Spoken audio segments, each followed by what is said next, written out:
Good morning. This has been such a lovely morning. I am following up Anne, who was talking about the future in 2022. I'm going to go backwards just a little bit, and some of you might not want to go back to 2020, but I'm going to go back to 2020. That's where this portion of my story began.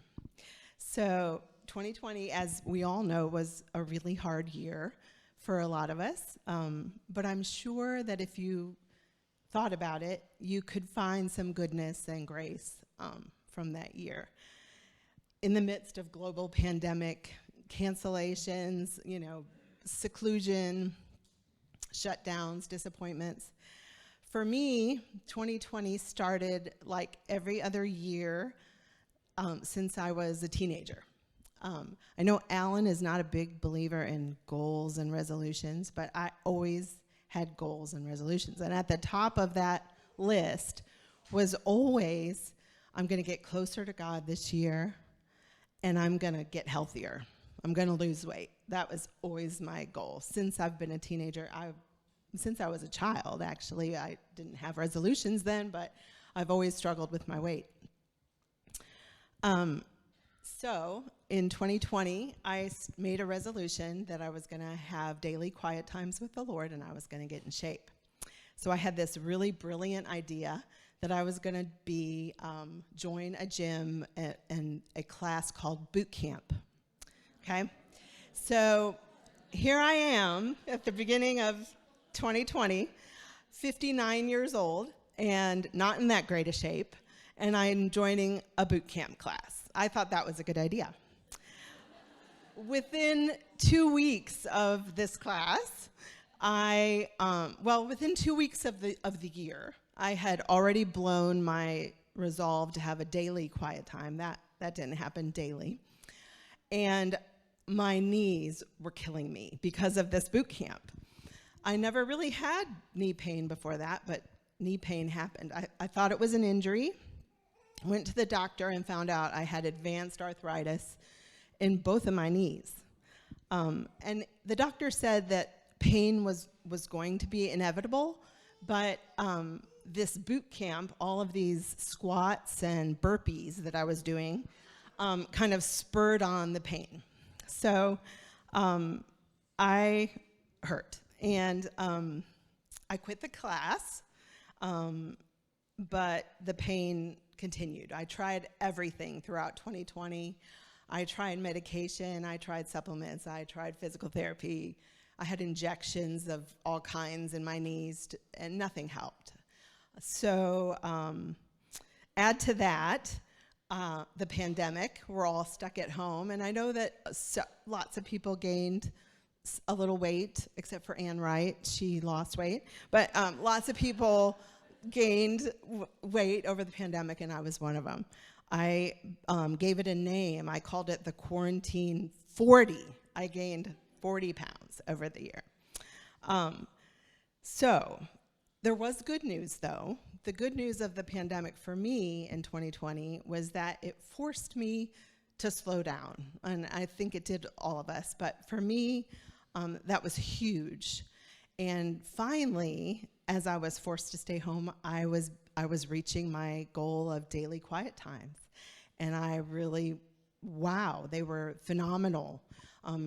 At the same time, we had just finished building a beautiful screen porch on the back of my house, and that was my place with God.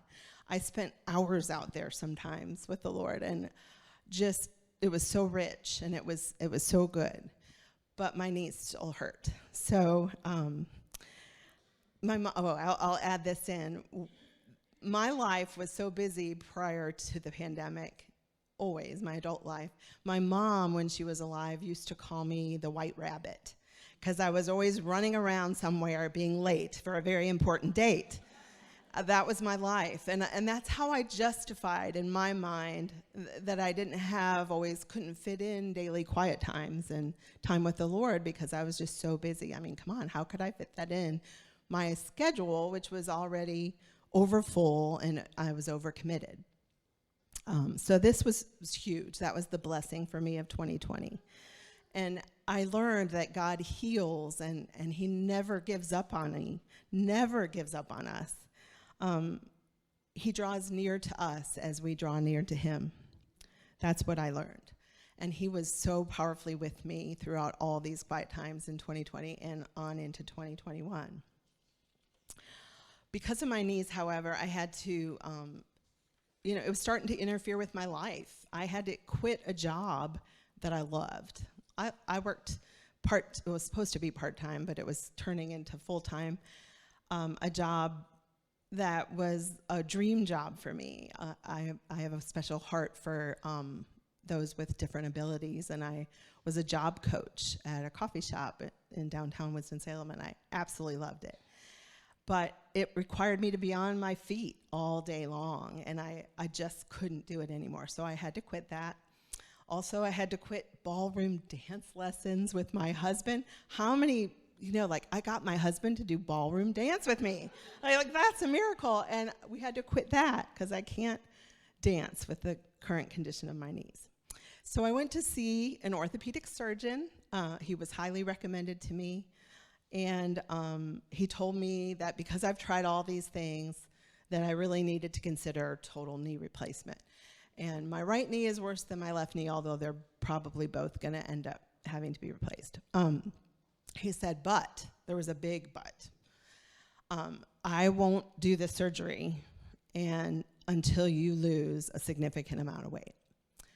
And that significant amount of weight for me translated to 52 pounds. He wanted me to lose 52 pounds in order to have surgery. This was in April of this year.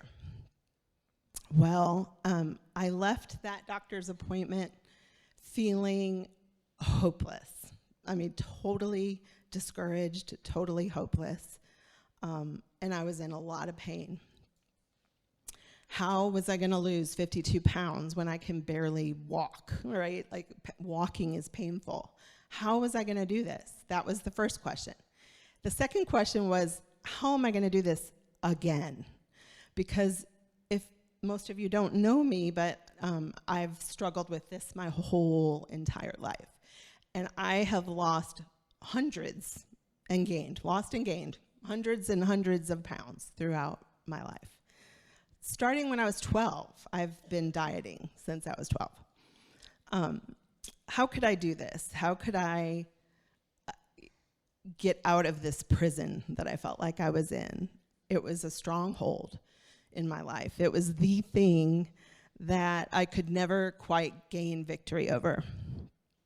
So shortly after my appointment with the surgeon, the Lord prompted me to make an appointment with our Healing and Hope ministry. I don't know how many of you have taken advantage of the Healing and Hope ministry here at Ronaldo, but this was my first time, and I've been here quite a few years, but I just never felt led to do it until now. God told me, now is your time. So I called the church office, and I left a message, and sweet Lisa in the church office called me back, and she said, I got your message. I know you want to go to Healing and Hope. Tell me what you need. And I paused, and I said, well, I need healing, and I need hope. Honestly, that's really what I need. And she laughed, and she said, well, yes, but what else, So she kind of wanted to know a little more specific. So providentially, God gave me just the right 3 women. 2 of them are in this room to pray for me at my Healing and Hope appointment. It was on April 28th of this year. That day was the first day of the rest of my life. That day,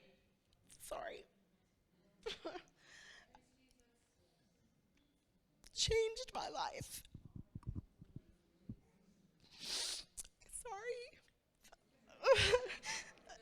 That morning, the morning of my appointment, I was crying out to God, as I had been since my doctor appointment.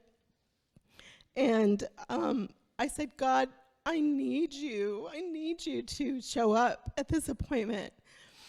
And I was in my car. I often pray in my car, too. I'm in my car a lot. And I always have the radio on.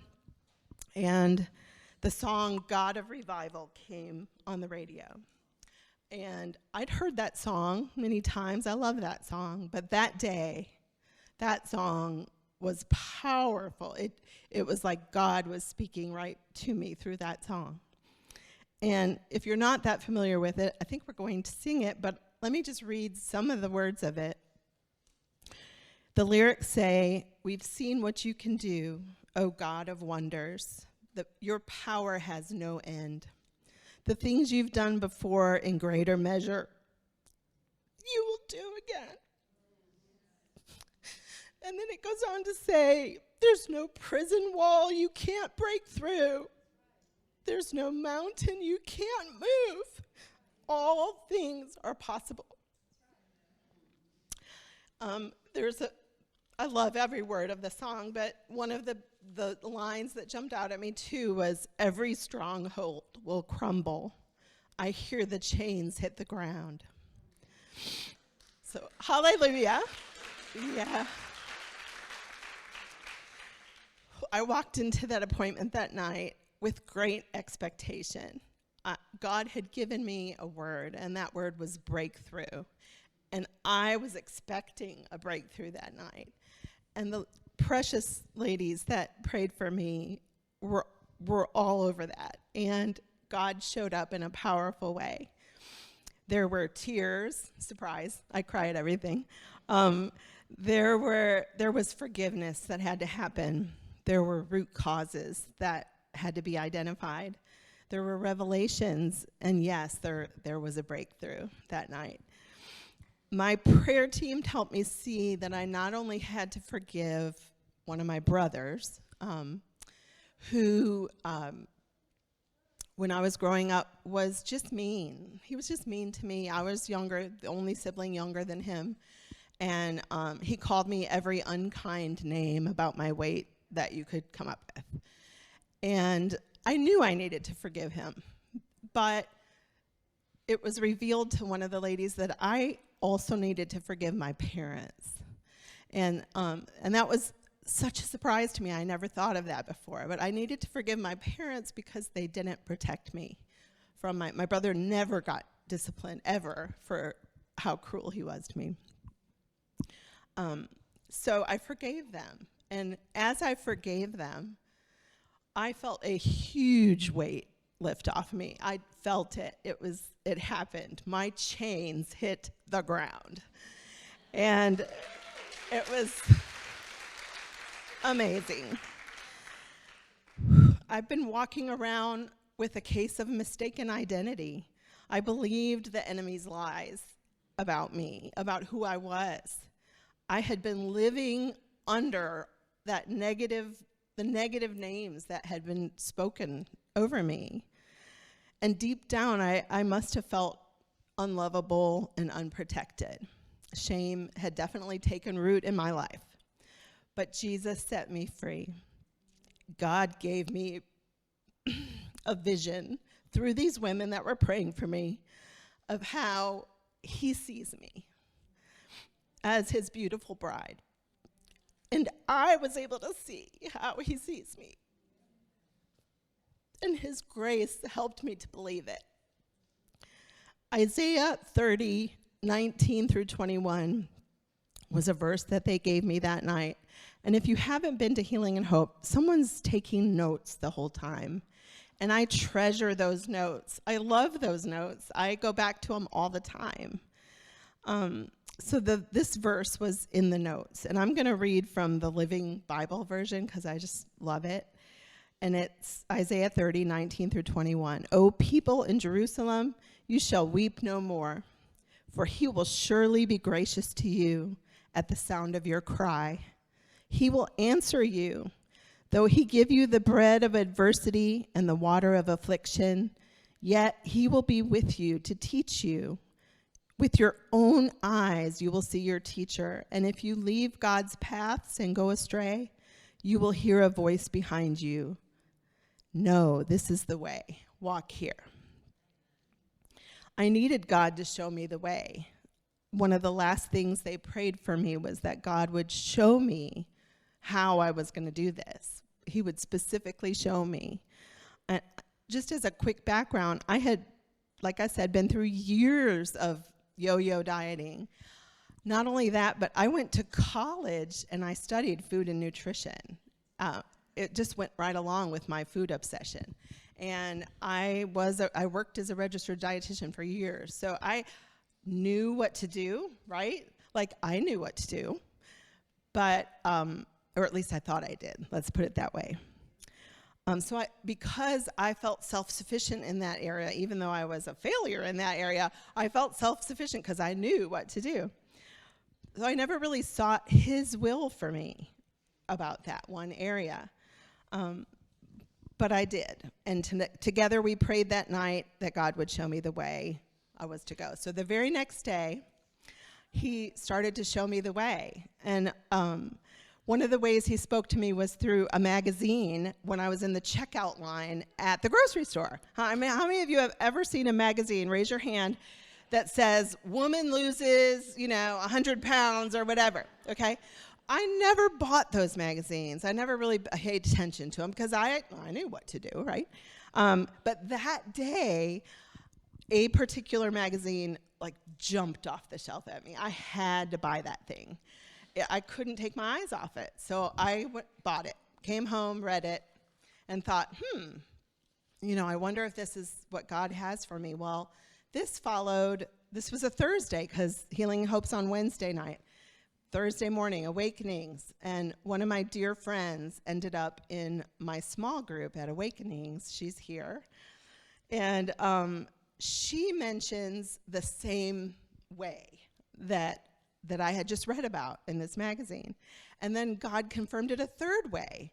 I heard him say to me, walk this way. So I did.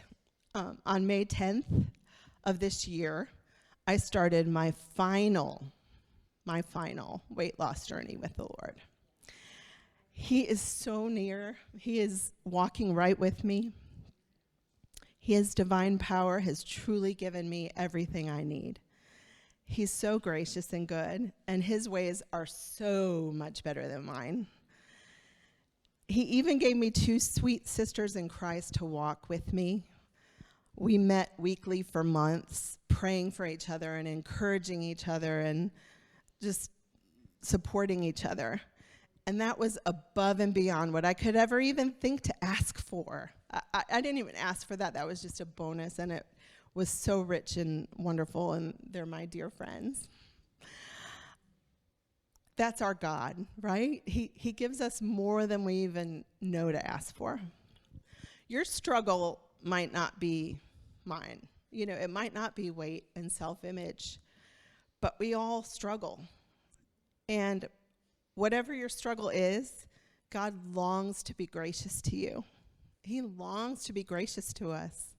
He rises to show compassion. His heart is to be with us, like Anne said. He wants to reveal himself to us.